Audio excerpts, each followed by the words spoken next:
জয় গুরু। পরমদয়াল শিশি ঠাকুরের শ্রীচরণে জানাই ভূমিষ্ঠ প্রণাম। আপনাদের প্রতি প্রত্যেককে জানাই রানন্দিত জয় গুরু।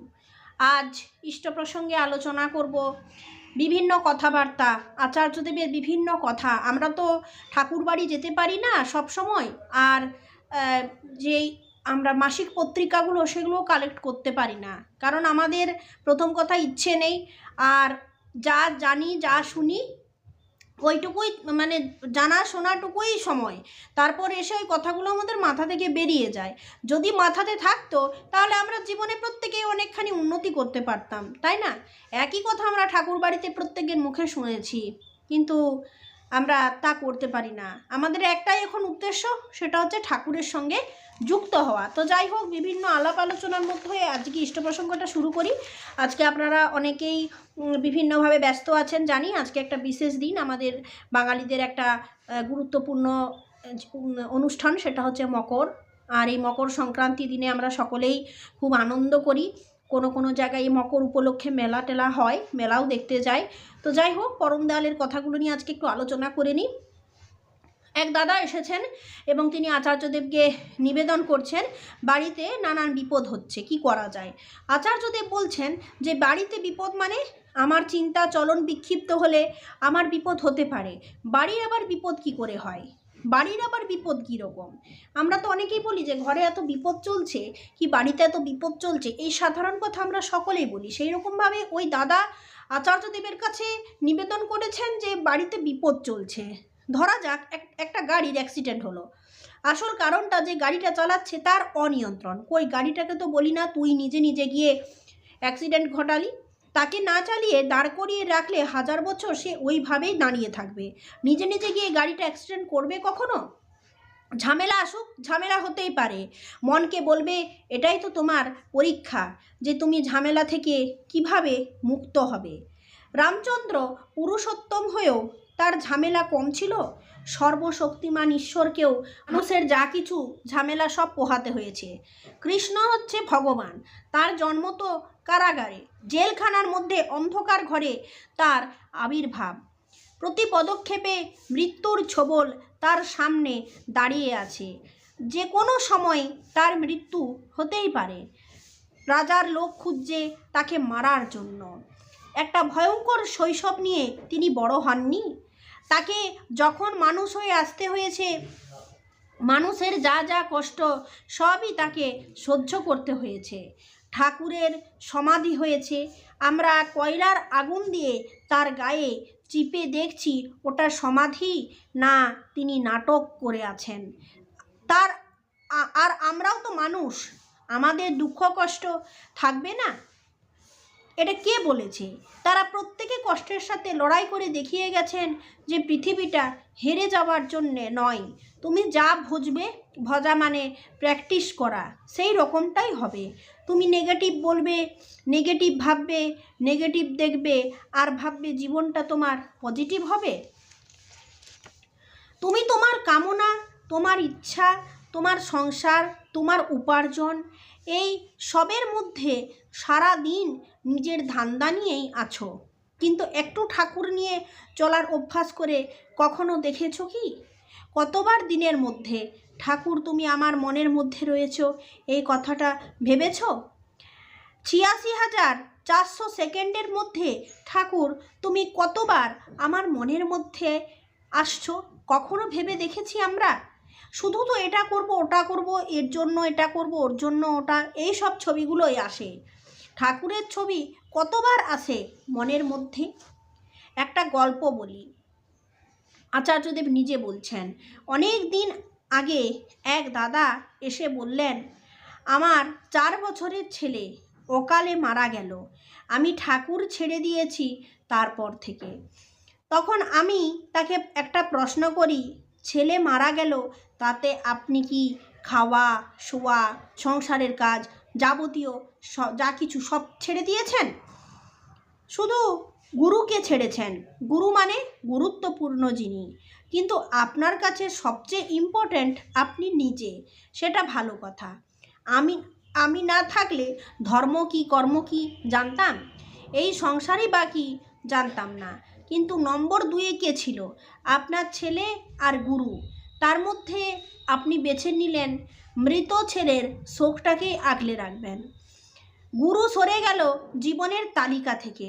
নম্বর 3-এ নিশ্চয়ই আপনার বউ। নম্বর 4-এ আপনার উপার্জন। নম্বর 5-এ আপনার লৌকিকতা, সামাজিক যা কিছু। 7 নম্বরে আসছে গুরু। আর আপনি বলছেন যে তোমাকে আমি ভালোবাসি, তবুও জীবন দুঃখময়। আপনার কর্মের তালিকার কোনো জায়গায় আপনি দেখান যে জীবনকে সুখের করার জন্য আসল কাজটা আপনি করেছেন। আমারও আগে তাকে রাখার কথা, তাকে রাখিনি। 2 নম্বর স্থানে তার জায়গাটাও রাখিনি। আর বলছি তুমি আমাকে দয়া করো।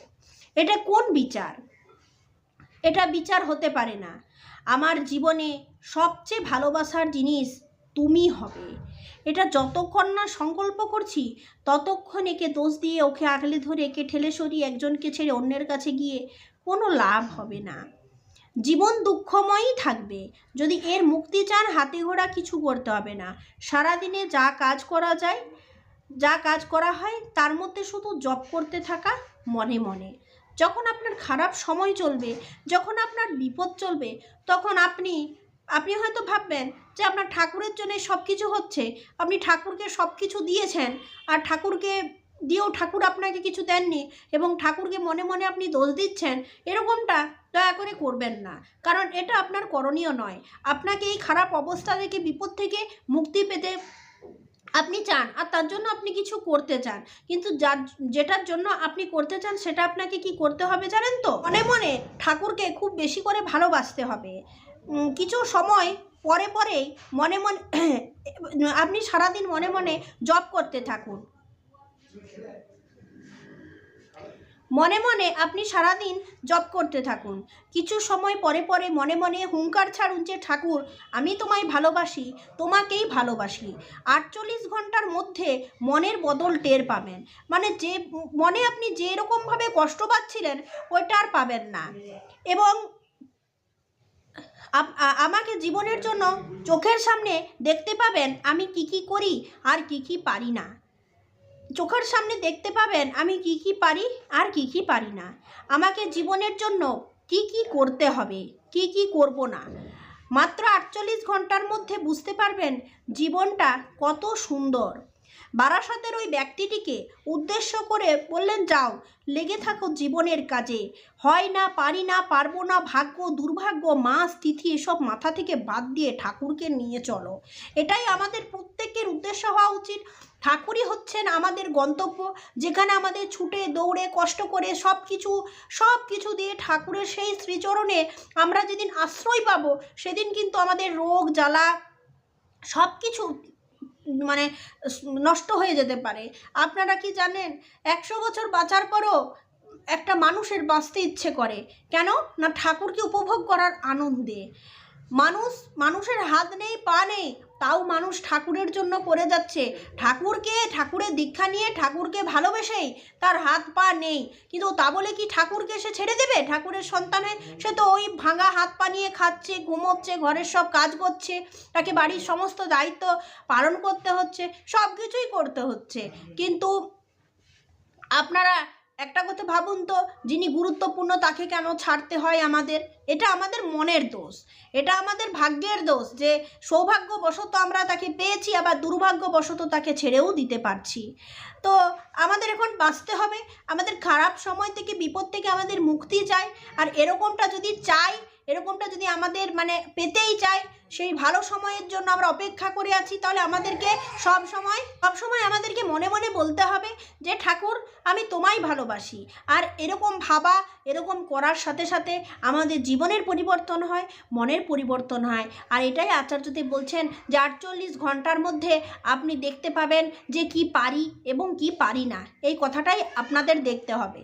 তো যাই হোক, আমরা পরমদয়ালের সন্তান এবং পরমদয়ালকে আঁকড়ে থাকা আমাদের আসল উদ্দেশ্য। আসল গন্তব্যে আমাদের পৌঁছাতে হবে।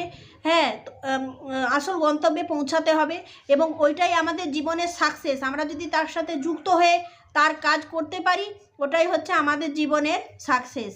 তো আমরা সেই সাফল্যকে হাতে নিয়ে আমরা জীবনকে অনেকখানি সুন্দর করে তুলতে পারি। জীবনে না বাঁচতে জানলে, না ভালোবাসতে জানলে, কাউকে কিছু দিতে না জানলে, নিজের স্বার্থ নিয়ে বসে থাকলে আমাদের উন্নতি হবে না, বরং বিভিন্ন দিক থেকে আমাদের মনে শরীরে চাপের সৃষ্টি হবে, যার কারণে আমরা জীবনে এগোতে পারবো না। এই হচ্ছে আসল কথা, যেটা আজকের ইষ্ট প্রসঙ্গ থেকে আপনাদের আমি বলতে চাই, যে আঁকড়ে থাকুন, যুক্ত থাকুন, তার কাজ করে চলুন। আপনি সব যা যা চাইছেন সব সন্ধান আপনি পেয়ে যাবেন, কিন্তু সেটা আপনাকে ঠাকুরই সুযোগ দিবেন। এইটুকু কথাই আজকে বলার ছিল। আজকে মকর সংক্রান্তি, আপনারা সকলে ভালো থাকুন, সুস্থ থাকুন এবং আপনাদের দিনটি ভালো কাটুক। আজকে প্রসঙ্গ এইটুকুই। জয় গুরু।